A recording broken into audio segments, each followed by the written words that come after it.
They called her worthless, a discarded piece of a much grander puzzle. For years, Amelia Hayes believed them. Her ex-husband, Richard Sterling, had chiseled the word into her very soul, leaving her a hollowed-out shell of the woman she once was. But what happens when the one person society dismisses is seen as a priceless treasure by a man who owns the world?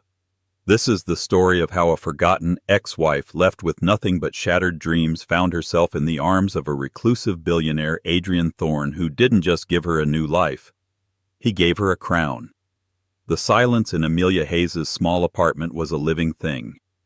It breathed in the scent of turpentine and old paper that clung to her clothes and filled the spaces where a husband's laughter used to be, or more accurately, where his criticisms used to echo. It had been 2 years since the divorce. 2 years since Richard Sterling had surgically removed her from his pristine, upwardly mobile life, declaring her an uninspired, worthless accessory he could no longer afford to be seen with.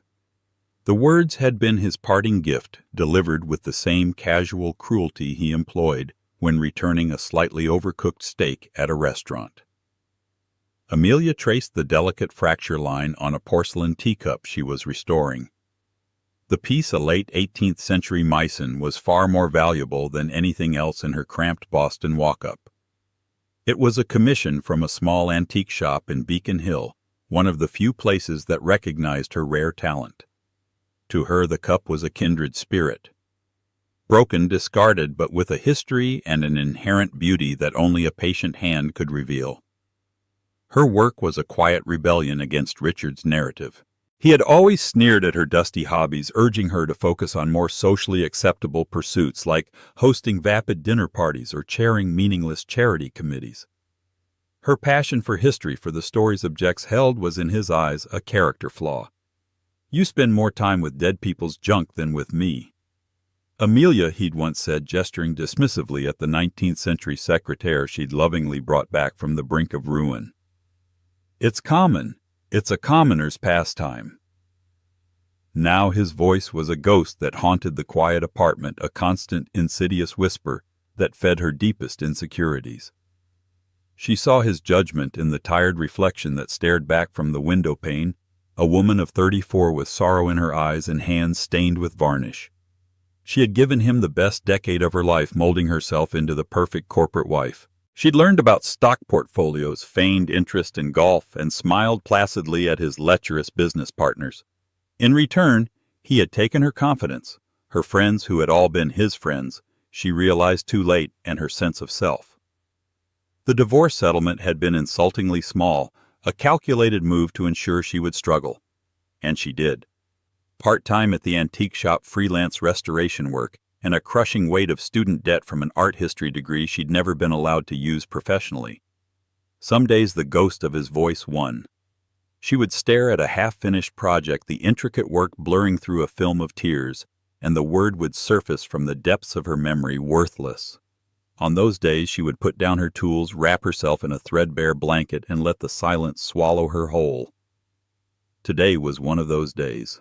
A letter had arrived that morning, a crisp, cream-colored envelope bearing the opulent crest of Sterling and Vanguard Richards investment firm. It was an invitation.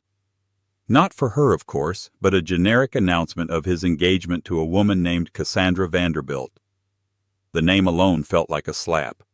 It was old money, a name that dripped with the prestige Richard had always craved. The accompanying photo in the society pages online showed them on a yacht in Monaco, Richard tanned and smugly triumphant. Cassandra, a blonde polished jewel, 25 years of age, her smile as bright and empty as a showroom. Amelia crumpled the announcement in her fist, the sharp edges of the cardstock digging into her palm. She could hear him so clearly. "You see, Amelia? This is what a successful man has by his side, not a mousy little hobbyist who smells of wood glue." The porcelain teacup sat on her workbench, its delicate floral pattern a stark contrast to the ugliness coiling in her gut. She had been so careful with it, spending hours meticulously cleaning the fracture, preparing the adhesive. Now she wanted to smash it. She wanted to hurl it against the wall and watch it explode into 1,000 irreparable pieces, a reflection of how she felt inside. But she didn't. Instead, She took a deep shuddering breath, the scent of turpentine a strangely grounding anchor. Smashing it would be giving in. It would be an admission of defeat, a confirmation of Richard's verdict. With trembling hands she picked up a fine-tipped brush, dipped it in a tiny pot of gold-leaf paint, and began the delicate art of kintsugi, the Japanese method of repairing broken pottery with lacquer dusted or mixed with powdered gold. She wasn't just fixing the cup. She was highlighting its brokenness, transforming its scars into a testament of its history, its resilience. As she traced the fracture with a shimmering line of gold, a quiet resolve settled over her. Richard had tried to break her, to discard her like a flawed piece of china. He had told her she was worthless. But here in the quiet solitude of her apartment, surrounded by the ghosts of the past, Amelia Hayes was slowly, painstakingly putting herself back together, one golden seam at a time. She just didn't know that someone was about to see the value not in the repaired object, but in the artist who held the brush. The Chandler collection was less of an auction house and more of a sanctuary for the world's most coveted artifacts. Tucked away on a quiet cobblestone street in Boston's historic district, it operated on a level of discretion that made its more famous competitors seem like garish department stores. There were no public viewings, no glossy catalogs mailed to the masses. One received an invitation or one did not. Amelia was only there because the owner, a crotchety but brilliant historian named Mr. Abernathy, occasionally hired her for her expertise in authenticating and restoring antique manuscripts. That Tuesday, she was hunched over a collection of 16th-century letters, her brow furrowed in concentration as she examined the watermarks on the delicate parchment. The air was thick with the scent of aged leather and beeswax polish. It was her haven. Ms. Hayes. Mr. Abernathy's gruff voice cut through her focus. A client requires a consultation. The gallery. Amelia looked up, surprised. Clients at the Chandler collection rarely interacted with freelance staff. They dealt with Mr. Abernathy and his impeccably tailored account managers. Wiping her hands on her linen apron, she followed him out of the archives and into the main viewing gallery. The room was hushed, dominated by a massive Flemish tapestry and glass cases holding impossibly rare items. A single man stood with his back to them, studying a display of medieval astronomical instruments. He was tall and lean, dressed in a simple dark gray cashmere sweater and tailored trousers. There was no ostentation about him. Yet he commanded the space with an unnerving stillness. Mr. Thorne Abernathy said, his tone deferential in a way Amelia had never heard before. "This is Amelia Hayes, our foremost specialist in Renaissance-era documents and artifacts." The man turned. Amelia felt her breath catch. It wasn't that he was movie star handsome, though his features were striking, sharp cheekbones, a strong jaw, and dark, penetrating eyes that seemed to see right through her. It was the intensity of his gaze. It was as if he was analyzing her, cataloging her in the same way she had just been studying the watermarks on the letters. "Mr. Thorne has a particular interest in the Vesalius portfolio," Abernathy explained, gesturing toward a leather-bound collection of anatomical drawings under glass. Amelia's professional instincts took over, a welcome shield against the man's unnerving presence. Ah, yes. The De Humani Corporis Fabrica, a magnificent second edition print. The detail in the woodcuts is extraordinary, far superior to the first edition in my opinion. Vesalius supervised the printing himself in Basel. She moved closer to the case, pointing out a subtle detail in the engraving of a human skeleton.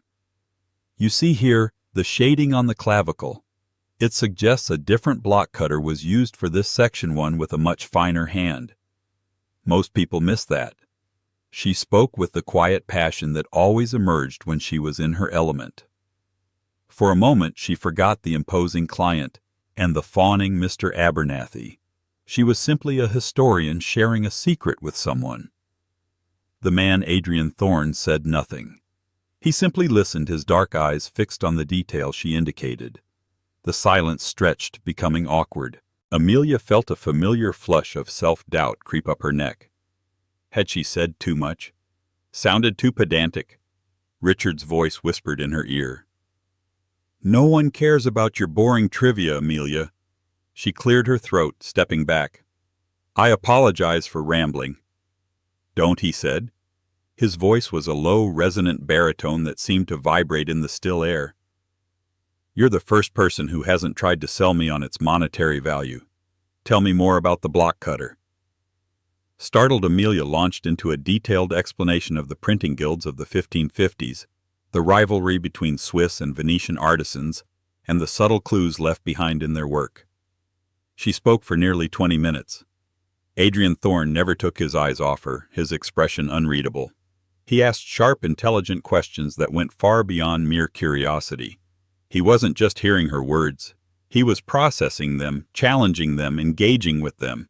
It was both terrifying and exhilarating. No one, not even her professors in university, had ever listened to her with such focused intent. When she finally paused, a little breathless, he gave a slight, almost imperceptible nod. You know its history, not just its price. He then turned to Mr. Abernathy, his tone shifting from intellectual curiosity to clipped command. I'll take the portfolio, and I want to hire Ms. Hayes for a private project. Amelia blinked, stunned into silence. Mr. Abernathy looked equally shocked, though he recovered quickly. Of course, Mr. Thorne. I'm sure we can arrange for Ms. Hayes's services. No, Adrian interrupted, his gaze flicking back to Amelia. Not through the Chandler collection. I want to hire her directly. I have a private library at my estate. It has been neglected. It requires a curator. Someone who understands that a book's worth is not printed on its title page. He pulled a sleek black business card from his pocket. My assistant will contact you to discuss the terms. I expect to hear from you by tomorrow. Without another word, he turned and walked out of the gallery, leaving a profound silence in his wake. Amelia stared at the card in her hand. It was made of heavy matte stock, bearing only a name, Adrian Thorne, and a single phone number. No title, no company. It didn't need one. She might live a cloistered life, but even she knew that name. Adrian Thorne was a legend, a specter in the world of finance and technology, a reclusive billionaire who had built an empire from scratch and was notoriously private, almost pathologically so. He rarely appeared in public and was almost never photographed. And he wanted to hire her. Mr. Abernathy was fussing beside her, a mixture of awe and agitation on his face. My dear girl, do you have any idea who that was? He's the Thorne of Thorne Industries. He could buy this entire city block with his pocket change. But Amelia wasn't thinking about his wealth. She was thinking about the way he had listened to her. The way his eyes had held a flicker of genuine interest, not in her appearance, not in her connections, but in her knowledge. For the first time in a very long time, someone had looked at her and seen not a worthless accessory or a mousy hobbyist, but an expert, a specialist, someone of value.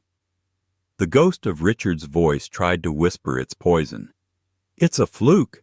He's just eccentric. You'll disappoint him. But for the first time, another voice, small and unfamiliar, pushed back. It was the voice of the woman she used to be, the woman who loved history and stories, the woman who had gotten lost somewhere along the way. And it whispered a single revolutionary word, maybe. The address Adrian Thorne's assistant provided was not in Boston proper, but an hour north in a secluded corner of the coastline known for its old money estates. The gates were 20 feet of imposing wrought iron, and the driveway was a mile-long ribbon of crushed stone that wound through a forest of ancient oaks. Amelia's sputtering 12-year-old Honda felt sacrilegious on the pristine gravel. The house, when it finally appeared, was not a house. It was a sprawling, Gilded-Age mansion of granite and limestone that loomed against the moody Atlantic sky, beautiful and forbidding. She was met at the door by a severe-looking woman with perfectly coiffed silver hair, who introduced herself as Mrs. Davenport, the household manager. She led Amelia through a series of rooms that were more museum than home, cavernous halls, with marble floors, furniture that belonged behind velvet ropes, and walls hung with art that made Amelia's art historian heart ache. It was breathtakingly beautiful, but also sterile and silent.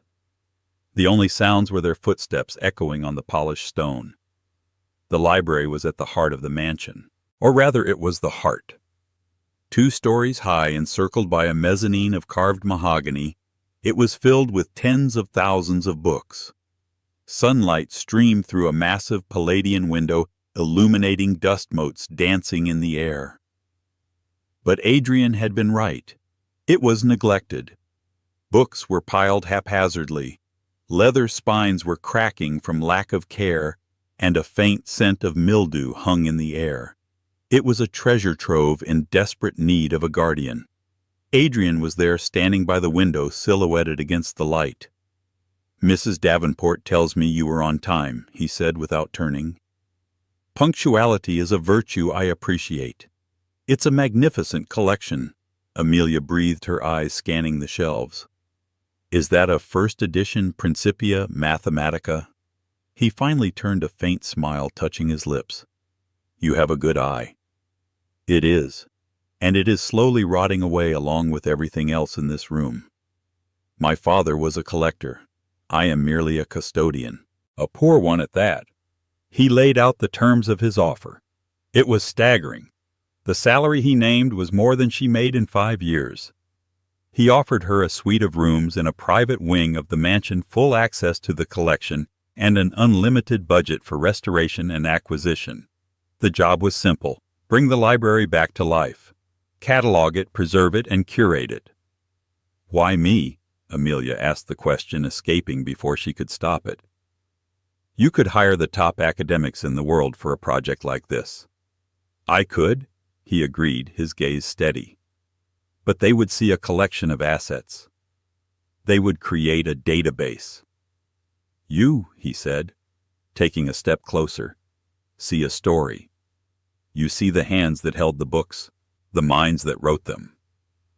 I am not hiring an academic, Ms. Hayes. I am hiring a caretaker of souls. This room is the only part of my father I ever truly respected. I want it honored." The intensity in his voice, the flicker of something vulnerable in his eyes, sealed the deal. She accepted. Moving into the Thorne estate was like stepping into another dimension. Her life of thrift and struggle evaporated overnight. Her suite was larger than her entire Boston apartment, with a bedroom overlooking the ocean and a bathroom clad in Italian marble. Meals prepared by a private chef appeared as if by magic. She had everything she could possibly want, and yet it felt like a gilded cage. The staff were polite but distant. The silence of the mansion was even more profound than the silence of her apartment. And Adrian was a ghost. He would disappear for days at a time, managing his global empire from a high-tech office in another wing of the house. Her only real companion was the library. She lost herself in its dusty aisles, her hands reverently tracing the spines of books that had witnessed centuries of history. She created a meticulous cataloging system, her days filled with the comforting routine of research, cleaning, and restoration. For the first time since before she'd met Richard, Amelia felt a sense of purpose. She was no longer just fixing broken things. She was a custodian of legacies. Her isolation was broken one afternoon by the sharp click of heels on the marble floor outside the library. A woman appeared in the doorway, exuding an aura of entitled elegance. She was tall and impossibly chic in a Chanel suit, her features a colder, sharper version of Adrian's. "So, you're the little book mouse my brother has squirreled away?" the woman said, her voice dripping with condescension. She looked Amelia up and down, her gaze lingering on Amelia's simple cotton dress and sensible shoes. The look was dismissive, appraising, and painfully familiar. It was the same look Richard's society friends used to give her. "I'm Amelia Hayes, the curator," Amelia said, keeping her voice even. "I know who you are. I'm Genevieve Thorne," she announced, as if presenting a royal title. "And I make it my business to know about the stray animals Adrian brings home." She glided into the room, running a manicured finger over a stack of books, leaving a faint smudge on the dust jacket. "Tell me, Ms. Hayes, what is it that you really do here?" "My brother has a habit of collecting strays, you see. He finds them fascinating. For a time, Then he gets bored and they have to be removed. The threat was veiled but unmistakable. In Genevieve's eyes, Amelia was an intruder, a gold digger who had somehow breached the fortress walls. The old insecurities swirled in Amelia's stomach. She was out of her depth, a commoner trespassing in a palace. Just then, Adrian's voice came from the mezzanine above. "That's enough, Genevieve." He descended the spiral staircase, his presence immediately shifting the atmosphere in the room. He placed himself slightly in front of Amelia, a subtle but clear protective gesture. "Don't be so dramatic, darling," Genevieve said with a brittle laugh. "I was just getting to know our new staff member." "Amelia is not staff," Adrian said, his voice quiet but laced with steel. "She is my guest and a respected colleague. She is doing for this library what no one else could. Something you, with all your charity boards and luncheon committees, would never understand: actual meaningful work." Genevieve's face tightened, the mask of bored amusement slipping to reveal a flash of raw fury. The insult had found its mark. She shot Amelia a look of pure venom before turning on her heel and storming out of the library. Adrian turned to Amelia, his expression softening. "I apologize for my sister. She can be territorial." "It's fine," Amelia murmured, though her heart was still pounding. "It's not," he countered. "This is your space, your work. You are not to be disturbed or disrespected here, by anyone." He stood there for a moment, the space between them charged with an unspoken energy. He was her employer, her patron, but in that moment, as he defended her against his own sister, he felt like something more. An ally, a protector. It was a dizzying, terrifying, and profoundly hopeful feeling. But as she watched him walk away, Amelia couldn't shake Genevieve's parting glare. She had made a powerful enemy. The gilded cage had suddenly revealed its bars, and she realized that the ghosts of this house were far more dangerous than the ones in her own memory. Life in the Thorne mansion settled into a strange rhythm. Days were spent in the blissful solitude of the library, where Amelia unearthed one treasure after another: a forgotten manuscript by a female Renaissance poet, a series of letters from a Civil War soldier, a first-edition copy of Moby Dick with a cryptic inscription by Melville himself. Each discovery was a victory, a small piece of her own validation. Her work gave her a confidence that began to radiate outward, softening the tired lines around her eyes and putting a spark of intellectual fire back into her gaze. Evenings, however, were a different matter. More and more often, Adrian would seek her out. He wouldn't summon her. He would simply appear at the library door as the sun began to set, holding 2 glasses and a bottle of ridiculously expensive wine. He'd ask about her day, about the stories she had uncovered on the shelves, and then he would start to share his own. He spoke of his lonely childhood in the cavernous mansion of a father who collected priceless objects but showed no affection for his own son, and of a mother who had faded into a quiet depression long before she passed away. He spoke of the immense pressure of his name, the crushing weight of an empire he never asked for, but felt duty-bound to command. In the warm glow of the library lamp, surrounded by the ghosts of history, they found a strange kinship. Amelia saw past the billionaire and glimpsed the lonely man beneath. He, in turn, seemed to see past her brokenness to the resilient, passionate woman she was fighting to become. The space between them, once charged with professional courtesy, now hummed with a different, more personal energy. But shadows have a way of creeping into even the most brightly lit rooms. Genevieve Thorne was a master of the shadows. She couldn't attack Amelia directly, not after Adrian's warning, so she began a campaign of insidious psychological warfare. Staff members would suddenly become cold and unhelpful. A priceless book Amelia was restoring would be moved from its climate-controlled case, only to be found by Genevieve in a damp corner of the room. Rumors began to trickle back to Amelia via a sympathetic young housekeeper named Clara. Whispers among the staff planted by Genevieve painted Amelia as a cunning manipulator, a seductress worming her way into the reclusive billionaire's confidence. The whispers reached beyond the estate walls. Amelia discovered to her horror that gossip columns in New York and London had begun to mention Adrian Thorne's mysterious new companion. They printed grainy, long-lens photos of her walking on the estate grounds, describing her as a dowdy divorcee with a checkered past. Amelia knew with a sickening certainty who was feeding them this information. The campaign of whispers was unnerving, but the most painful blow came from the past. One Saturday afternoon, a gleaming silver Bentley crunched up the driveway. Out stepped Richard Sterling. He looked slicker and more polished than ever, his suit ostentatiously expensive, his smile predatory. He had found her. Amelia met him in the grand foyer, her body rigid with a mixture of fear and rage. "What are you doing here, Richard?" "Well, hello to you too, Amelia," he said, his eyes raking over her, taking in her simple but well-made clothes and the unfamiliar confidence in her posture. His gaze swept around the opulent hall, a greedy, envious light in his eyes. "My God. You certainly landed on your feet. I have to admit I'm impressed. I never took you for the ambitious type." "Get out," she said, her voice shaking slightly. "Not so fast," he purred, stepping closer. "I heard through the grapevine Cassandra's father sits on a board with one of Thorne's VPs that my little ex-wife was shacked up with the Howard Hughes of our generation. I came to see for myself. And maybe to offer a warning. As a concerned ex-husband, of course. I don't need anything from you." "Oh, I think you do," he said, his voice dropping to a conspiratorial whisper. "A man like Thorne doesn't get involved with someone like you for no reason. He's using you, Amelia.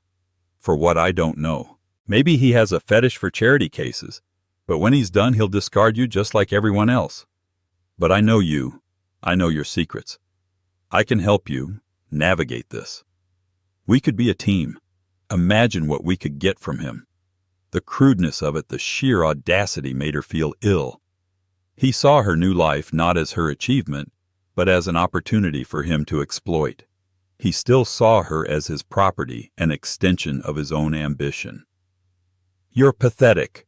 She spat the words tasting like venom and freedom. "You come here to this house that I am in because of my talent, something you never even acknowledged, and you try to blackmail me. You are exactly as small and as hollow as I remember. Now leave before I have you thrown out." A flicker of surprise, then rage, crossed his face. He wasn't used to her defiance. He opened his mouth to retort, but Adrian's voice cut through the cavernous space. "Is there a problem here?" Adrian stood at the top of the grand staircase, his expression unreadable, but his presence was a thundercloud. He had clearly heard everything. Richard's demeanor shifted instantly. He plastered on a sycophantic smile. "Adrian Thorne. Richard Sterling. Sterling and Vanguard. A great admirer of your work." He extended a hand that Adrian completely ignored. Adrian descended the stairs slowly, his eyes locked on Richard. "I know who you are, and I know what you are. You have 5 seconds to remove yourself from my property before I call security and have you cited for trespassing." His voice was deathly calm, which made it all the more menacing. Richard's face paled. He shot Amelia a look that was a toxic cocktail of hatred and thwarted greed, then turned and scurried out the door like the rat he was. The silence he left behind was heavy. "I'm sorry," Amelia whispered, her cheeks burning with humiliation. "I don't know how he found me." "It wasn't your fault," Adrian said, his eyes searching her face. "But he will be back. Men like that are vermin. They always circle back to what they think they own." He paused, his gaze intense. "And my sister? She is no better. She sees you as a threat to her position. They will work together. They will try to destroy you to get to me." He was stating it as a fact, not a possibility. In that moment, Amelia understood the true nature of the world she had entered. It was a world of gilded surfaces and shadowy depths, of immense power and profound paranoia. She wasn't just a curator in a library anymore. She was a piece on a very dangerous chessboard. "Why are you telling me this?" she asked, her voice barely a whisper. "Because I want you to be prepared," he said, "and because I don't want you to leave." The admission hung in the air between them, raw and vulnerable. "This house was a tomb before you came, Amelia. You brought it back to life. You bring me back to life." He reached out and gently brushed a stray strand of hair from her cheek. His touch was electric, a spark of warmth in the cold, cavernous foyer. It was a gesture of profound intimacy that said more than any words could. It was a declaration of allegiance, but it was also a declaration of war. By choosing her, he had drawn the battle lines. And Amelia knew with a chilling certainty that Richard and Genevieve would not rest until they saw her broken and cast out once more. The whispers were about to become a storm. The Thorne Foundation's annual Acquisitions Gala was the crown jewel of the Boston social calendar. It was a night where old money and new tech collided, a high-stakes performance of wealth and influence held for the first time in the grand ballroom of the Thorne estate. For weeks the mansion had been in a state of controlled chaos, as florists, caterers, and event planners swarmed the grounds. For Amelia it was the night she had been dreading. Adrian had insisted she attend not as his curator but as his partner, his guest of honor. It was to be her public debut. It was also, she knew, the stage Genevieve and Richard had chosen for their final brutal act. Amelia stood before the mirror in her suite, scarcely recognizing the woman staring back. Adrian had commissioned a dress for her from a designer in Paris. It was a masterpiece of midnight blue silk that shimmered like a star-dusted sky. Her hair was swept up in an elegant chignon, and around her neck lay a delicate diamond necklace, a gift from Adrian, who had simply left the velvet box on her pillow with a note that said, "For the woman who illuminates every room she enters." She looked elegant, poised, beautiful even. But inside her stomach was a knot of anxiety.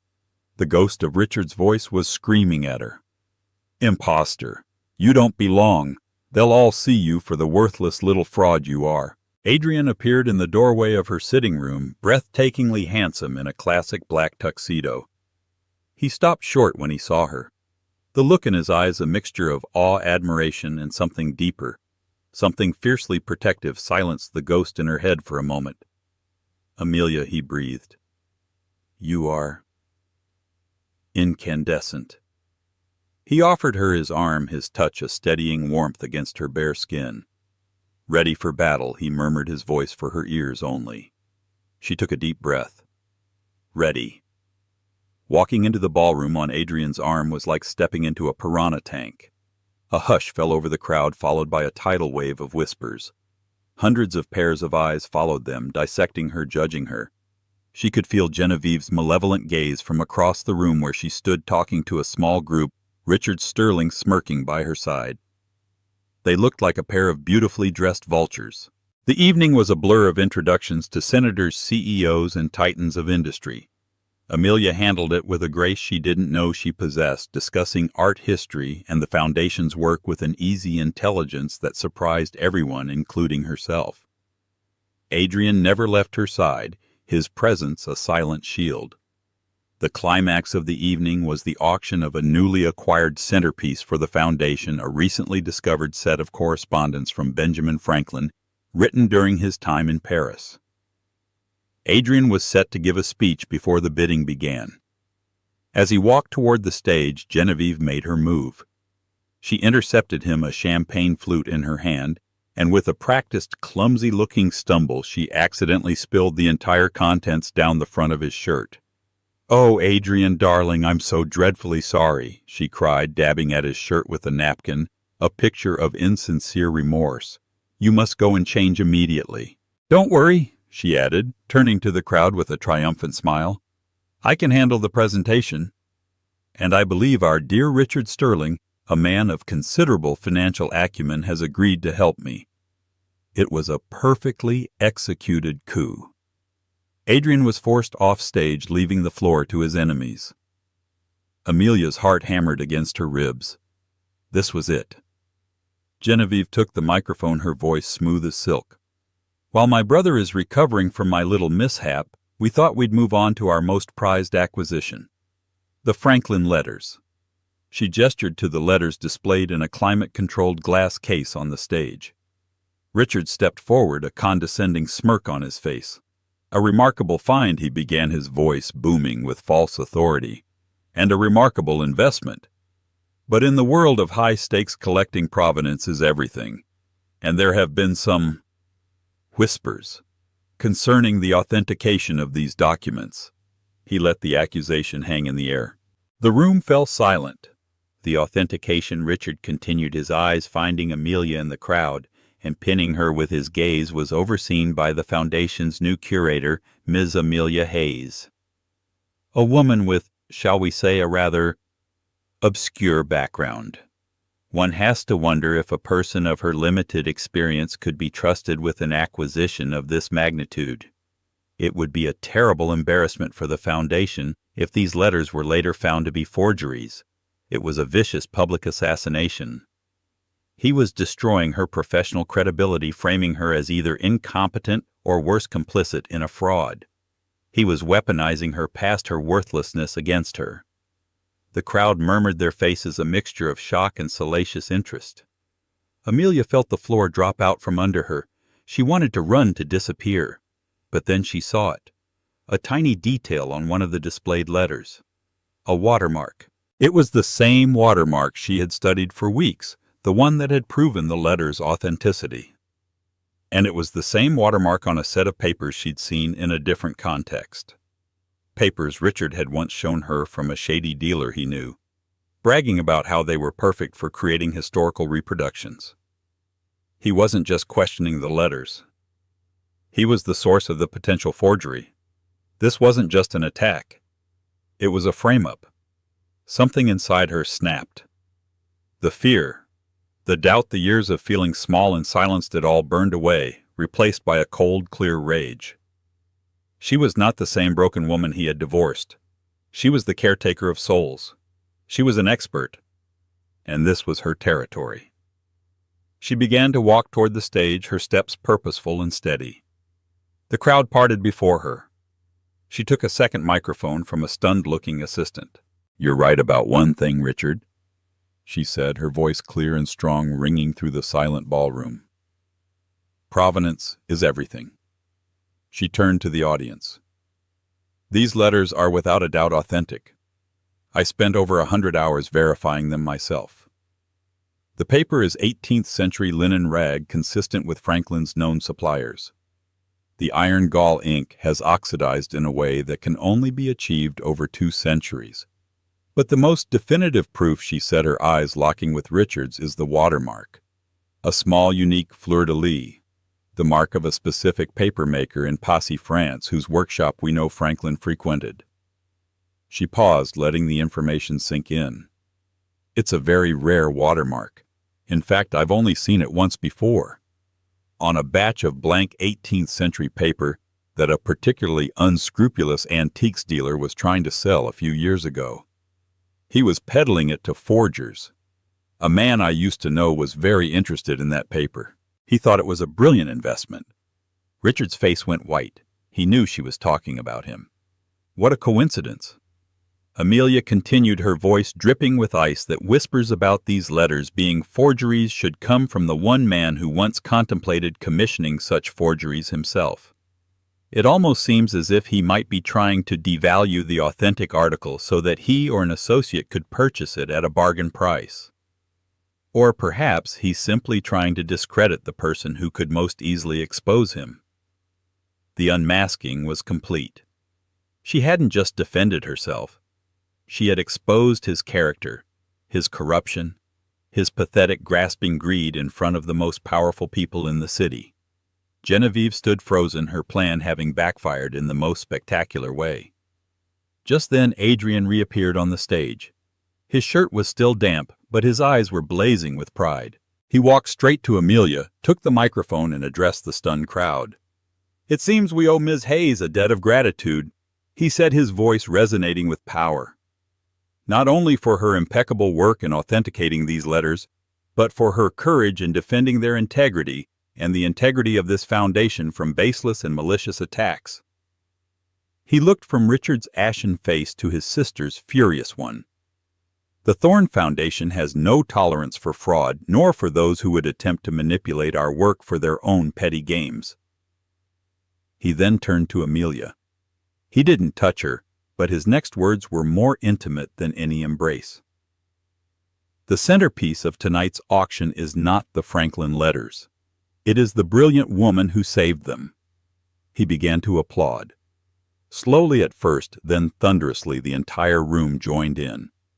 They were not applauding a billionaire's new girlfriend. They were applauding a hero, a quiet, forgotten woman who had found her voice and used it to slay her dragons in a room full of giants. In the glare of 100 spotlights, Amelia Hayes stood tall, no longer an echo, but a roar. The fallout from the gala was swift and brutal. Richard Sterling's world imploded. The story of his public humiliation, coupled with Adrian's quiet behind-the-scenes influence, was a death knell for his career.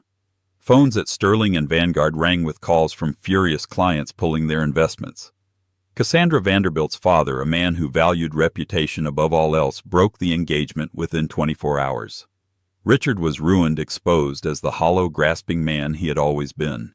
He vanished from the society pages, becoming a cautionary tale whispered at cocktail parties. Genevieve Thorne's punishment was more personal and in many ways more severe.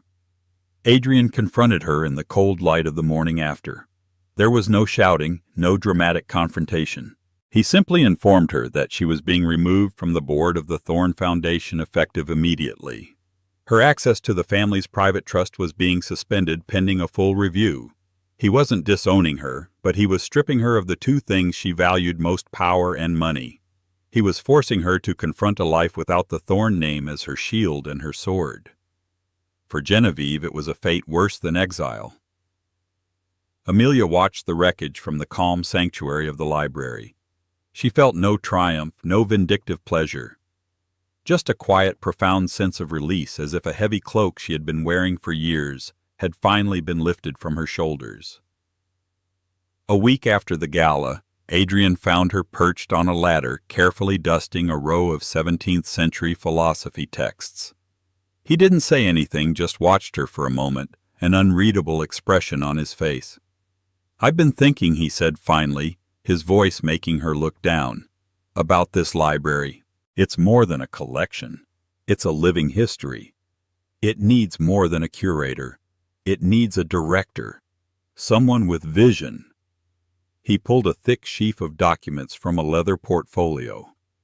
"These are the incorporation papers for a new independent trust. I'm endowing it with $100 million to start. Its mission will be to preserve historical texts and artifacts and to fund literacy programs in underserved communities. It will be called the Hayes Thorne Legacy Foundation." Amelia stared at him, her heart seeming to stop. Hayes Thorne. "I can think of no one better to run it," he said, his voice soft but certain. "I want you to be its president. You'll have full autonomy, a board of directors you choose, a mission you define." This was his grand gesture, not a diamond ring or a flashy car, not a marriage proposal whispered in the dark. It was something far more meaningful. He wasn't just offering her his world, he was giving her a world of her own to build. He was seeing her not as an appendage to his life, but as a force in her own right. He was recognizing her talent, her passion, her worth, and giving it a name and a legacy. This was her crown. Tears welled in her eyes, blurring the sight of the man standing before her. They weren't tears of sadness or relief, but of a joy so profound it was painful. "Adrian, I don't know what to say." "Say yes," he whispered, moving to the base of the ladder and looking up at her. The vast, intimidating space of the library seemed to shrink, creating a world that contained only the two of them. "Say you'll build this with me." She descended the ladder and stood before him, the incorporation papers clutched in her hand. For a decade, another man had defined her worth by what she lacked. Now this man was defining it by the immense scope of her potential. "Yes," she breathed. "Yes, I will." He didn't kiss her then. Instead, he reached out and took her hand, his fingers lacing through hers. It was a gesture of partnership, of equality. "I've spent my life surrounded by people who wanted something from me," he said. His dark eyes filled with a raw honesty that humbled her. "My name, my money, my power. You are the only person who ever simply wanted to talk to me about a book." In that moment, Amelia understood. He had been just as trapped in his gilded cage as she had been in her prison of worthlessness. They were two lonely souls who had found each other in a dusty, forgotten library. He hadn't rescued her, and she hadn't saved him. They had together created a space where they could both be free. Later that night, he led her out onto a stone balcony overlooking the restless Atlantic. The moon cast a silver path across the inky water. He finally drew her into his arms, and when he kissed her, it wasn't a kiss of passionate, desperate romance. It was a kiss of deep, quiet understanding. It was a kiss that tasted of homecoming. She was no longer Amelia Hayes, the worthless ex-wife. She was Amelia Hayes, president of the Hayes Thorne Legacy Foundation. A woman of substance, of purpose. A woman crowned not by a tiara, but by respect. A woman who had been through the fire, and emerged not scorched but forged in gold like the kintsugi pottery she so loved. She had taken the broken pieces of her life and made them into something stronger, more beautiful than they had ever been before. And beside her stood a man who didn't see the scars. He only saw the light that shone through the cracks. 2 years passed. The Hayes Thorne Legacy Foundation became a quiet powerhouse in the worlds of philanthropy and historical preservation. Under Amelia's guidance, it did not merely acquire artifacts, it breathed life back into them. It funded the digitization of fragile manuscripts, making them accessible to scholars worldwide. It saved crumbling historical libraries in small towns, and it launched a mobile literacy program, a library on wheels that brought books to children in remote, impoverished areas. Amelia, once a reclusive restorer, was now a respected leader, known for her sharp intellect, her fierce passion, and her deep empathy. She gave speeches at conferences and met with academics, her voice no longer a hesitant whisper, but a confident, resonant instrument of change. The Thorne Mansion was transformed. The silence was no longer sterile and intimidating. It was peaceful. Laughter now echoed in the grand halls, the laughter of the children from the Foundation's programs who came for special tours, their eyes wide with wonder at the library. The house was no longer a monument to a lonely past, but a beacon for a hopeful future. Amelia and Adrian built a life that was both extraordinary and wonderfully ordinary. They were a power couple, their names appearing in articles about global philanthropy, but they guarded their private time fiercely.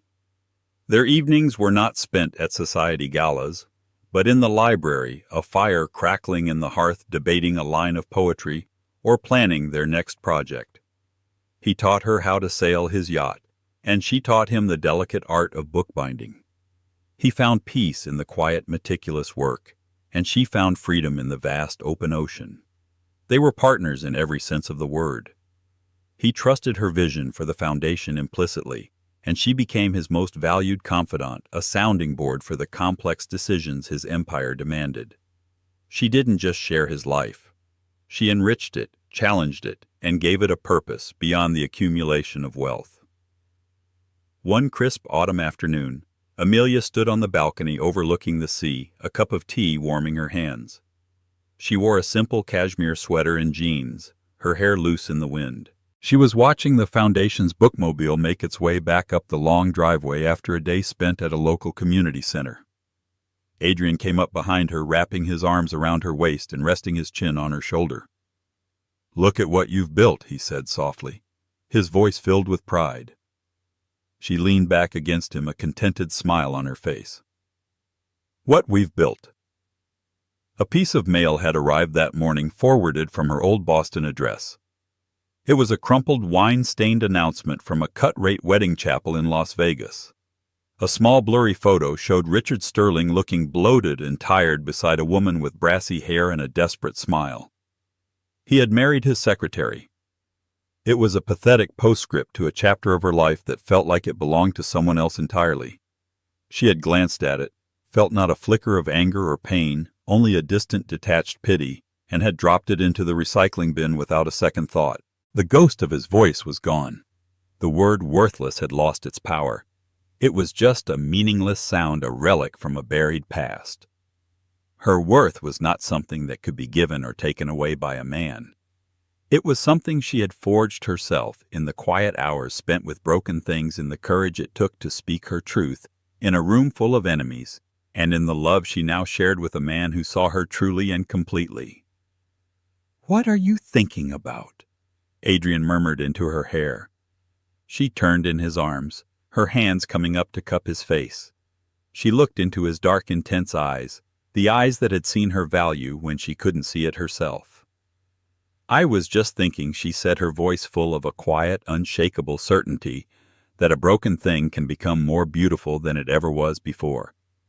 You just need the right person to see its story. He smiled a genuine, soul-deep smile that was reserved only for her, and lowered his head to kiss her. And in that kiss by the sea, in the life they had built together, was the quiet, triumphant, and everlasting truth of her own precious legacy. Her story wasn't a fairy tale about a poor girl being rescued by a prince. It was the story of a queen who had forgotten she had a crown, and the quiet king who simply reminded her where to find it, not on her head, but in her own capable hands. They say a picture is worth 1,000 words, but a story can change a life. Amelia's journey from being called worthless by the man who should have cherished her to being crowned a queen by a billionaire who saw her true value is a testament to the enduring power of the human spirit. It's a reminder that our worth is not defined by those who try to tear us down, but by the strength we find within ourselves to rise above the ashes. If her story of resilience, courage, and finding love against all odds touched your heart, please give this video a thumbs up to let us know. Don't forget to share it with someone who might need to hear this message, and subscribe to our channel for more unforgettable stories that prove that sometimes the best revenge is building a life more beautiful than the one that was taken from you. Click that subscribe button and join our community.